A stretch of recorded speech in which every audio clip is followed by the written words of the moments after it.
โอ้พี่น้องเอ้ยบ่าวเซนพี่น้องโอ้ไต่สะพานลอยพี่น้องเอ้ยปลาโต ไววิดแล้วสะพานจะได้เก่าบ่าวเซนมื้อนี้มาเฮ็ดหยังมื้อนี้โอ้มื้อนี้พี่น้องเอ้ยมื้อนี้บ่าวเซียนมาปลูกเบี้ยไม้เนาะปลูพี่น้องกเบี้ยไม้นี่เพิ่มโอ้อีกพี่น้องเอ้ยมาปลูกเพิ่มเนาะพี่น้องเนาะนี่พี่น้อง จะเป็นมาพี่น้องมาเบิ่งเบียร์ที่บ่าวเทียนกับบ่าวเซียนปลูกมื้อนั้นเนาะพี่น้องเนาะมาเบิ่งว่าเป็นอะไรพี่น้องมันเป็นอยู่บ่หรือมันตายแล้วเนาะพี่น้องเนาะ 3 มื้อบ่แม่น5 มื้อได้เนาะบ่ได้มาเนาะ 5 มื้อเลยได้พี่น้องเลยบ่ได้มานี่ก็จะมีลำไยเด้อพี่น้องเด้อมีลำไยมีขนุนเด้เบิ่งกกลำไยก่อนโอ้พี่น้องเอ้ยงามพี่น้องงามบาเส้นหดบัดนี่เด้มาหดเลยพี่น้องเอ้ยหดห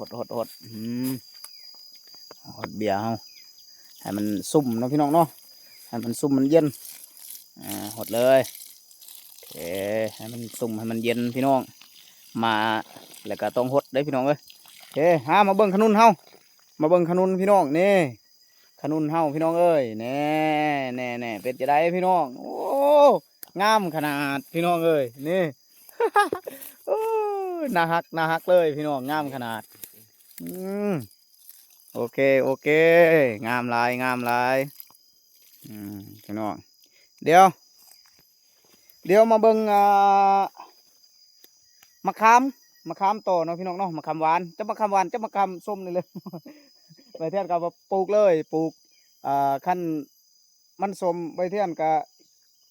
กินอันนั้นอีกพี่น้องเวลาเฮ็ดแกงเฮ็ดหยังเนาะเขาก็เอาใบมันไปต้มไปแกงพี่น้องถ้าได้อยู่นี่ก็โอ้คักแล้วพี่น้องอุดมสมบูรณ์เนาะพี่น้องเนาะนี่